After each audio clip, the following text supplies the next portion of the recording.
ask you a personal question. And I don't need a show of hands when I ask this question.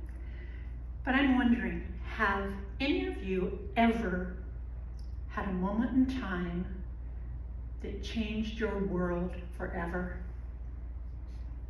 Maybe it was a feeling of rejection. Maybe it was a moment of fear. Maybe it was a deep loss that you felt that changed your world. Well, for me, my world was changed on March 1st, 1992, with the blast of a .30-06 rifle that snatched my husband's life out of my world, just like that. After 10 years of being in a wheelchair due to an auto accident that broke his neck, depression finally won the battle. His suicide thrust me into a world I wasn't ready for. You see, now I had to start making decisions on my own. He had always been the decision maker. I was the chronic follower. I lived in the shadows of a tiny 3-letter word, S-H-Y. You know, that little word, shy, is powerful enough to control a person's entire life. And you know, for me, shy really translated to another word, fear. Fear controlled my life. I was fearful of everything. I didn't want to do anything that might cause me embarrassment, that might make somebody think differently of me. I lived in a self-protective little bubble, avoiding anything that might cause me any kind of hurt. My fears controlled my life. You know, the Bible references fear more than 500 times. In 2 Timothy 1:7, it says, Jesus has not given us a spirit of fear, but of power and love and of sound mind. So if Jesus didn't give us a spirit of fear, where does our fear come from? Well, John 10:10 kind of explains it a little bit. He says the thief, Satan, comes to steal, kill, and destroy. The fear that Satan puts in our minds, it steals the joy that Jesus has intended for us to be living. It kills our confidence. It often makes us feel rejected or unloved or disappointed in ourselves. It can destroy our lives. Has a thief stolen your joy? Maybe your joy was stolen when you had a health setback, or maybe with a significant financial loss, or again, maybe the death of a loved one. My fear, I always portrayed as being shy. You know, as a child, when company would come over, I'd hide behind my mother's legs and I'd pull her dress around me because I thought if I can't see them, they can't see me. And when I was in grade school, the teacher's legs often became my protection from all that around me. But you know what? When I got to junior high, I was going to be different. And I wanted to be a cheerleader so bad. How many of you wanted to be a cheerleader when you were junior high or maybe high school? Maybe some of you were cheerleaders. Yeah, I thought so. Well, I memorized those cheers and I threw those pom-poms in the air and I shouted, "Go Tigers!" And I was just practicing and practicing, memorizing all those cheers. And then the day came, that booming voice came across the intercom and he announced the names of the cheerleaders. I kind of slid down in my desk and that little black cloud kind of hovered over me. And I sulked because my name was not called. But you know, that whole year in junior high, I wondered, would I have won if I'd had the courage to try out. But you see, I didn't. Then came the days of high school. And I thought again, high school's gonna be different. I'm gonna hang out with my friends, and I'm gonna go to the games and to the dances. I'm gonna be outgoing. I'm gonna take care of this shyness. I'm not gonna be that way anymore. And during the summer coming up to that school year, my hair got to be a little darker shade of brunette. Yeah, it used to be a brunette. And I plucked all those little eyebrow hairs in there, and so that I no longer had that little unibrow right there between my eyes. And when September came along, I was ready. That first week of school, like most high schools, there was freshman initiation. But there was also the election of the class officers. What an opportunity. I heard a voice say, "I nominate Esther Nelson for treasurer." Well, before I even had time to think about it, an involuntary muscle threw my arm up in the air. "I decline, I decline." I didn't want to make eye contact with anybody. Once again, I slumped down in my chair and I felt the heat rising in my face, angry with myself, because I realized the outer package had changed. The hair had gotten darker. My appearance looked a little different. But the content inside here was just the same.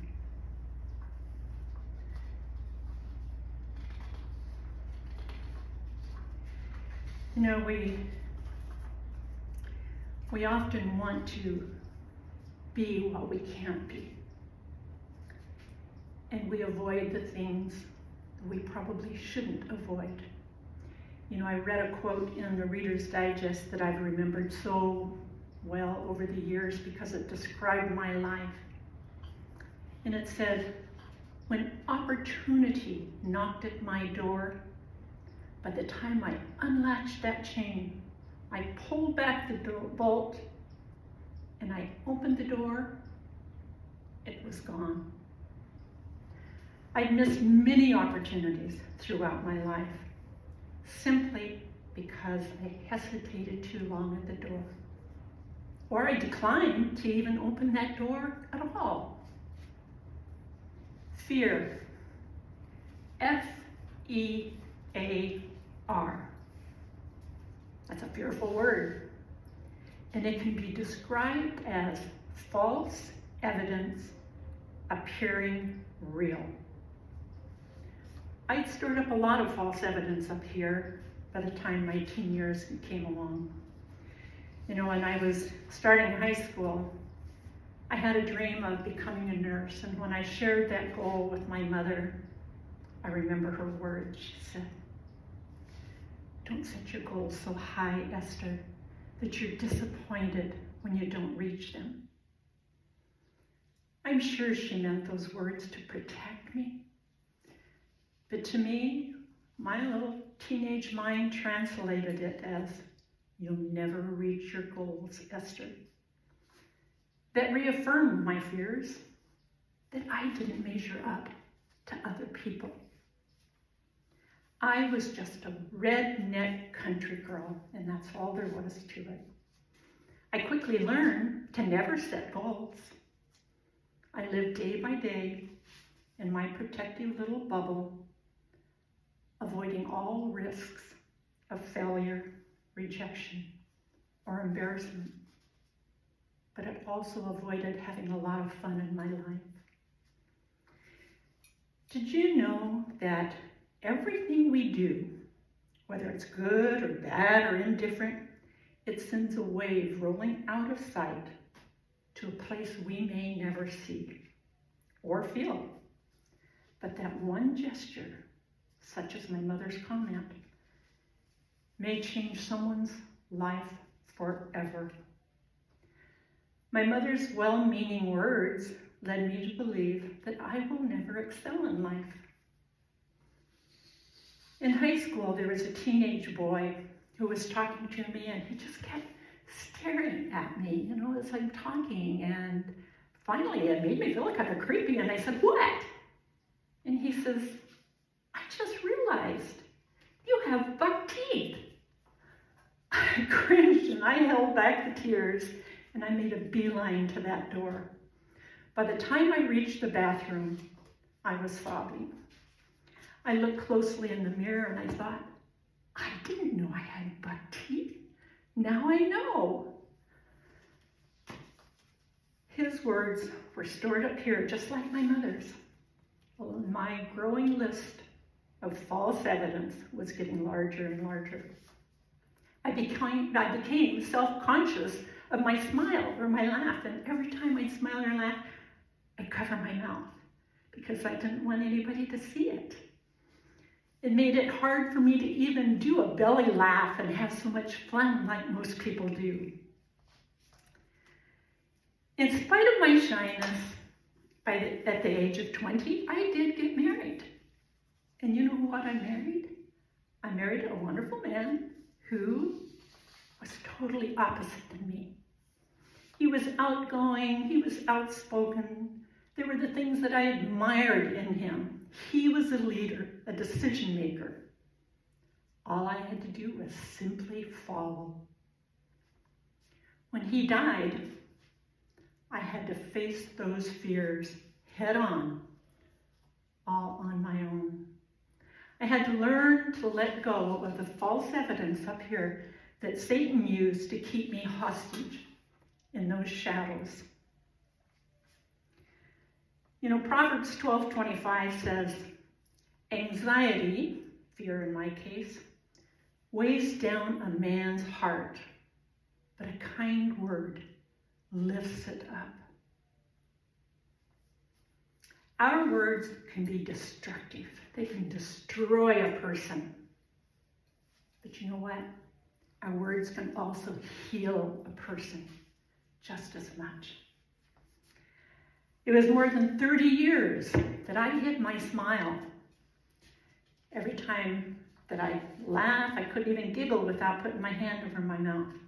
And then one day I was chatting with an elderly gentleman in the grocery store checkout line. And we were having a good chat, and he said something so funny that caught me off guard, and I spontaneously laughed, and I didn't have time to cover my mouth. And he got quiet. He was silent, and he looked serious, and I felt the fear rising up inside of me. Oh no, it's going to happen again. But you know, he looked at me right in the eyes, and he said, "Young lady, you have the most beautiful smile." I thought, I do? Nobody'd ever told me that before. His words changed my life. You know, I never got his name. I never saw him again. What he did for me, he never knew about. And often that happens to us. We do something for somebody that's kind that we never know if it helps them or not. But he never knew how he changed my laugh that day. I decided that I was going to break that habit of covering my mouth when I smiled, and it was hard to do. But now when I smile or laugh, it's not unusual for me to hear somebody say, "There's that beautiful smile," or, "Oh, I just love your smile." And you know what? I realized that a beautiful smile has nothing to do with the structure of the mouth. It has to do with what flows outside when you speak. You know, we can meet somebody that has a Hollywood smile, and if their personality doesn't match it, we never see the beauty in that smile at all, do we? It was 2 years after John's death when I hit rock bottom. I was still dealing with guilt, grief, heartbreak, and depression. I related to David's cries in the Psalms for God to rescue him from the pits and set his feet on a hard, firm ground. I spent night after night on my knees by my bed, crying out to the Lord to lift me from my pit of despair. I began to search the Bible for verses that would give me a meaning and give me a peace. And for some reason, my mind just kept going back to Psalms 37:4. Delight thyself in the Lord, and he shall give you the desires of your heart. Now, I knew that didn't mean just because I prayed, he was going to give me whatever I prayed for, but I didn't understand what it meant.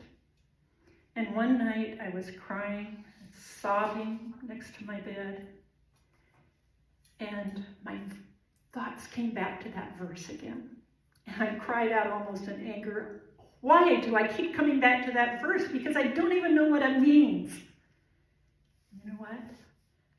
As I was sobbing, all of a sudden I heard this quiet little voice in the back of my head that said, get up and go to church, Esther. Well, the last thing I wanted to do was go to church with tear-stained face and red swollen eyes. But I looked at the clock through my blurry eyes and I saw that if I hurried, I'd make it to church in time for the evening service. And that was back when they still had Sunday evening services. I washed my face and I drove to church. And the music had already started by the time I got there. And fortunately for me, as I slipped in the sanctuary door, the back row was totally empty. So I stuck in there and I sat down, and my thought was, okay, as soon as they're doing the closing prayer, I'll sneak back outside that door and nobody will even know that I'm there. When the music stopped, the pastor got up and with his Bible in his hands, he strode slowly to the podium. And he says, I want you to open your Bibles to Psalms 37:4. Well, I'll tell you what, my ears perked up just like a little puppy at the word of treat. And I thought, whoa. He says, you're probably wondering what that means. And I thought, yes, go on. But he waited patiently as everybody thumbed through their Bible, trying to find Psalms 37:4. Do you know how long it takes some people to find a book in the Bible? Well, when he finally got to that point and let everybody kind of find their page, he says, delight thyself in the Lord, and he shall give you the desires of your heart. And then he interpreted in his own words. He says, now what that means is, Jesus is our Father. Like us who are fathers, when our children are hurting, we want them to climb up in our laps. We want them to trust us to take care of them. That's when the light bulb went on in my head. You know, I've been praying, but I never really trusted the Lord with his plan. See, I wanted him to answer my prayers the way I wanted them answered. I rededicated my life that night, and my faith has never wavered since. And although I'd been attending church for many years and accepted the Lord as a young child, I didn't quite understand, and I envied when I'd hear people talk about their relationship with the Lord. Because you see, I never had that feeling. I didn't understand how they could have a relationship with the Lord. I realized that all those years I'd gone to church, I'd acquired some head knowledge, but I didn't have the heart knowledge. And when I heard that gentle little voice that said, get up and go to church, Esther, that was the first time I'd ever heard or felt the Holy Spirit within me. I've experienced a lot of other similar miracles, and I don't have time to go into those today, but maybe another time I can come back again and share some of those stories with you. But you know, it wasn't too late for me, and it's not too late for you either. It is never too late to start trusting Jesus with our lives. Proverbs 3:5 says, "Trust in the Lord with all your heart, and lean not on your own understanding. In all your ways acknowledge him, and he shall direct your path." Has Jesus been urging you to make a change in your life? Have you been hesitant to take those first steps? You know, he promises to give us the strength and the courage to walk the path that he leads us on. Joshua 1:9 says, "Be strong, be courageous. Do not be discouraged, for the Lord your God will be with you wherever you go." Get that word, wherever. Do you know wherever also means out of your comfort zone, past your fears that might be holding you back? Yeah, it was hard for me to realize. I learned that when Jesus gets my attention, I better pay attention. I was in my mid-40s when I decided to trust Jesus with my life. Do you know what? He took my hand and he led me down a new path. He started erasing all of that false evidence that I clung to. He convinced me I had value. I changed that word, F-E-A-R. I changed it from false evidence appearing real, and I started to believe that F-E-A-R stands for face everything and rise. I began to take baby steps. First, I put a toe outside of my comfort zone, and I saw it stretch just a little bit. I was excited, and that gave me the courage the next time to put a foot outside of my comfort zone, and it stretched again, and then a leg, and pretty soon my body. As I watched that comfort zone stretch, with every step that I took outside of it, I also saw my fear zone getting smaller and smaller. With one step at a time, Jesus moved me from the shadows to the spotlight, just like he promised that he would do. In John 8:12, when he said, "I am the light of the world. Whoever follows me will never walk in darkness, but will have the light of life." It is said that the journey of 1,000 miles begins with one small step. And with that first step of faith, I began a new journey. I learned to socialize. My house became the hub for our Christian singles game nights. I learned to say yes to opportunities instead of no.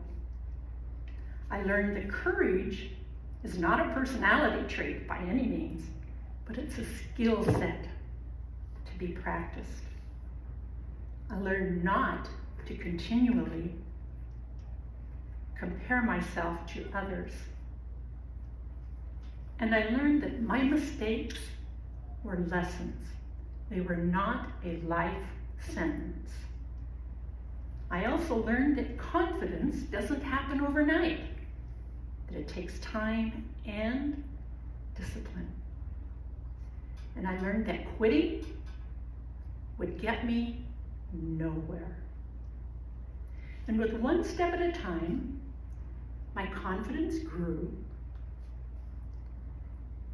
and my fears began to diminish.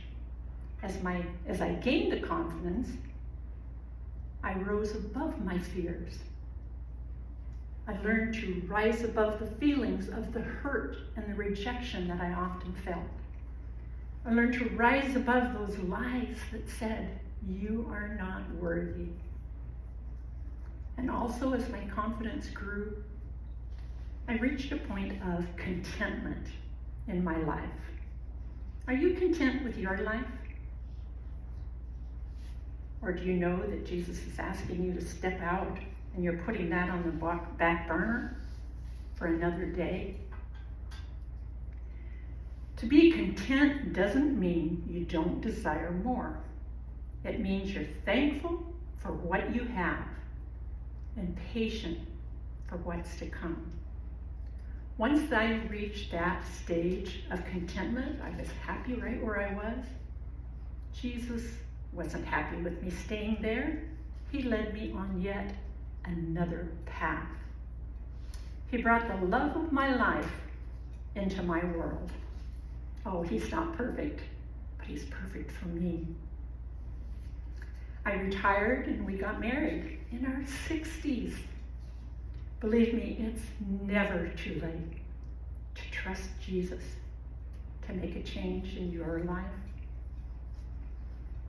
I made it my goal to keep growing and not to stop, to keep stepping outside of my comfort zone. It was in my retirement years that I became an artist, and I've sold numerous paintings. I now teach paint and sip classes. And with the prodding, the encouragement of my new husband, I began to sing in public.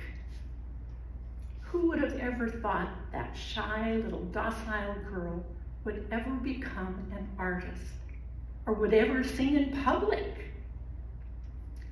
And my husband and I started a family-oriented karaoke business in our 70s. Can you believe it?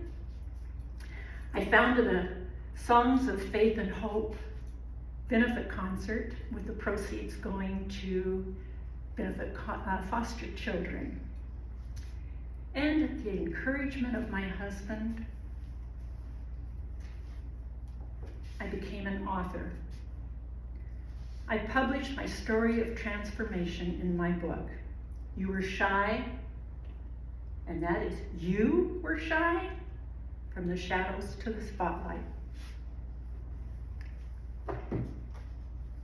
When I mention to people now about my shy days, I always get a surprised response. You were shy? That's where the name of my book came from. And then now, here I am, standing in front of all of you to tell you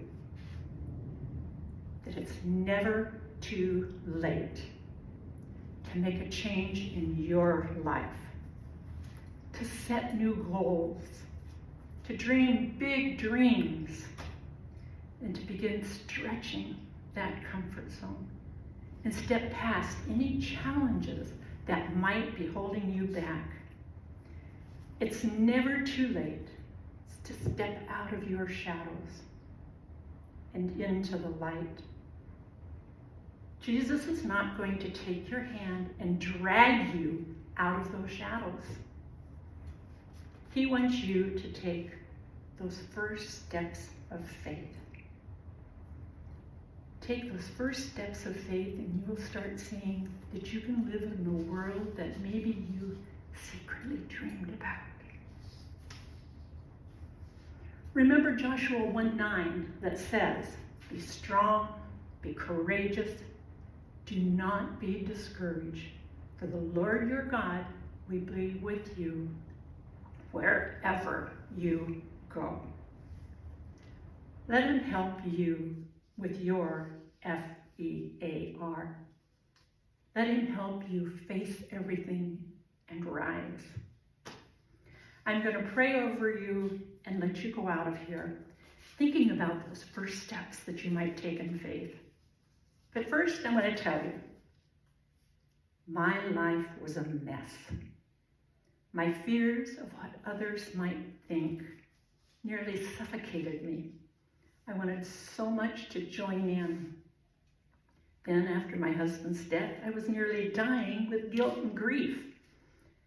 I was desperate to make a change, but every time I tried, I would get scared and I'd cower back behind those fears once again, feeling demoralized and disappointed and myself, and I thought I would be like that forever. It wasn't until that night when the Holy Spirit talked to me and I let Jesus take my hand that things started changing in my life.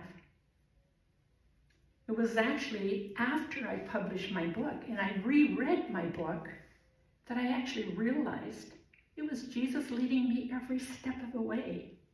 I thought that he had given me the strength to overcome my fears, but I didn't think about it at the time that he was leading me past those fears. When I started stretching that comfort zone, I began to feel free. You imagine what that feels like for a girl like me that lived behind my fears all my life for 4 decades? To feel free. It was awesome, I tell you that. It was awesome is how it felt. And when I wrote my book, I thought I was talking pretty much about people who were shy. And it wasn't until after I started getting all the feedback from people that where they've read it in different areas that they resonated with. Not everybody was shy that read my book. I started hearing stories like one woman said, I so related to your grief about your husband because my husband committed suicide after our divorce. People started opening up to me and being vulnerable because I was vulnerable in my book. One person said, almost in a whisper, she said, when you talked about your comprehension issue of not being able to remember what you read, I really related because I'm that way too. Another person said, you could have been writing my life story.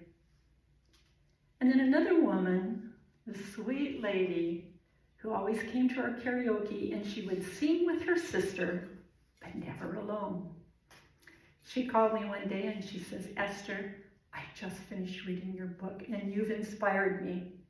My sister's out of town and I'm going to sing by myself this weekend. She did, and she got a standing ovation for her song.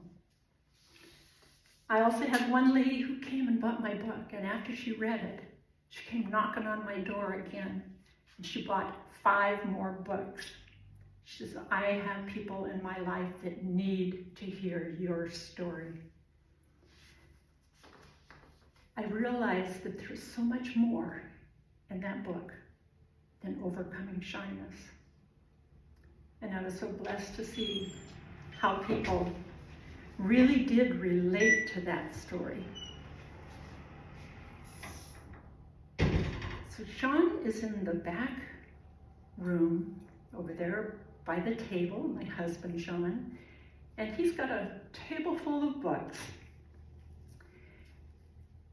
And today only, you can purchase 2 of those books at a discounted price. On Amazon, they sell for $16.50 each, plus tax for whatever state. And today, you can purchase 2 books, one for you and one for a friend that you feel like needs to hear this story. And for $25, you can get 2 books. That's a savings of $8, $4 per book, actually. So before you leave today, swing by there and give Sean your credit card or your cash or your check or your PayPal or your Venmo and pick up a book or 2 or 3 to share with your friends. So I'm going to close with a little bit of prayer here, and I want to pray over each one of you. Father, I pray over every single person in this room that you may give them the power to be strong, the courage that they need to trust you, to go with them wherever you plan to lead them.